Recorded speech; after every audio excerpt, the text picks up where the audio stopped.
Okay, so now we were into this friendly, giggly sort of clips in the previous clips, but now we're going to talk more seriously.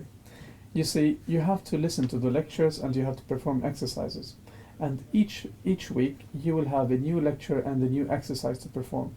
Now there will be one week where you will have two lectures to listen to and two exercises to perform. But I just have a question here. Yes. How you are giving so much information, I'm sure the viewer will forget all this and then they get nervous. I mean, where can they get all this information about the whole course, about the overview of it? Do they have to watch this clip? But no, I know the answer.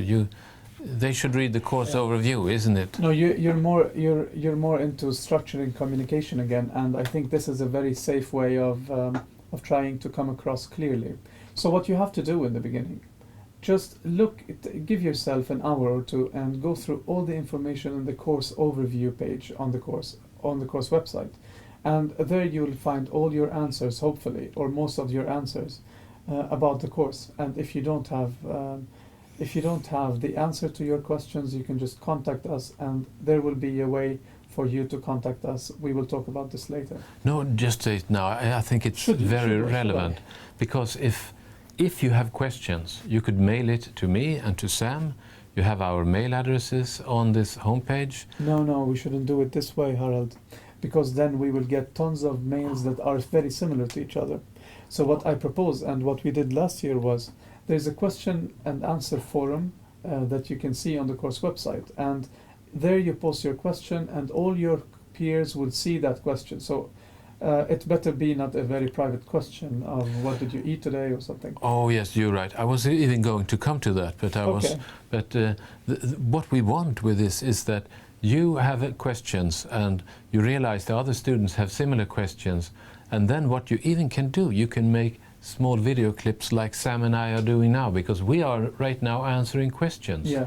And when you have questions about yourself, about life, about the course, maybe some other students can answer them, and maybe some of you can do this very funny thing to record a video clip and post it on the homepage so the other people can know and see your answer to the question. This is a good way also of posting questions and answers. But if we go back to the simpler way, you post the questions, it will be mailed out to everybody in the course, of course to the teachers too, and then we will answer the questions, or your peers can know the answer and they can answer this question. In this way, we guarantee that if we have some other students who have the same question or a very similar question, then hopefully our answer or your peers' answer will fulfill and satisfy their inquiries. And the funny thing with this is that if there is a very interesting debate in the course, if for instance there are many questions in the forum and focus on it, Sam and I, we will also reflect on it, and we may create some video clip just like this. So we will all have an ongoing debate. It will be asynchronous because we can't have meetings. Technology is not really there, but we will have a lot of clips where people debate each other asynchronously. Okay, let me get back into the schedule, or what I have to say. We're very good at actually going far off the topic. So now you have your profile on, and you have looked at other profiles, and now you know about the course overview. So what you have to do is, check the information in the beginning of the course, check the reference video clips, which are really inspiring and very nice to watch.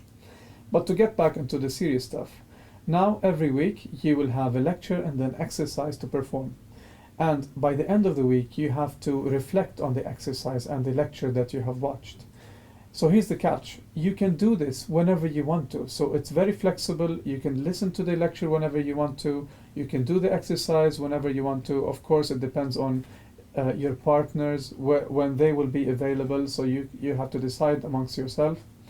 But by the end of the week, we are expecting that you are going to reflect and answer the questions about the course or about the exercise. But if you don't do that, then we will be really disappointed, and you might not be able to continue and watch the other lectures. So other lectures will be locked if you don't actually perform the reflection and perform the exercise of the certain week. And I remember what we experienced last year, that some students are busy. This is understandable, but you have to take care about studying the content of the exercise before you start doing it. Because if you contact somebody and say, let's do the exercise, and you haven't prepared yourself, then maybe you will not perform very well. So one part of good communication is that you should be prepared. You don't have to plan in detail. You just have to have a deeper understanding of what you are doing. Then the structure will emerge by itself. Yeah. So each exercise has a set of hints and tips and tricks on how to do the exercise. Some feedback tips that you can use during the exercise. So go through them and read them thoroughly. Read everything, all the instructions of the exercise before starting the conversation with your friend. Because imagine, on top of the technology constraint, you will have the knowledge constraint, and that is you not knowing what to do. So how frustrating will that be for your partner who's may have been working and just came back home, and now he or she is ready to do the exercise, and all of a sudden you haven't been doing your homework or being prepared of what this exercise is about and how should we perform it. So please read the lecture, listen to the lecture, read the exercise instructions, and perform the exercise once you grasp the idea. And this is also part of the main teaching about when we talk about cooperative communication using ICT. There are certain things that you need to do to facilitate good communication. An analogy to that is when you use email, a slight misunderstanding can create a big conflict. If you omit something, somebody will not understand you. So you have to think a little extra about what you do when you communicate using ICT. Yes. Otherwise, we have all the clips are available on the website. We will be, of course, notifying you if we will upload new clips or if there will be some other events. Like there's an event or there is some sort of an announcement we will be doing in the beginning of the course, and that is to have a live communication or video streaming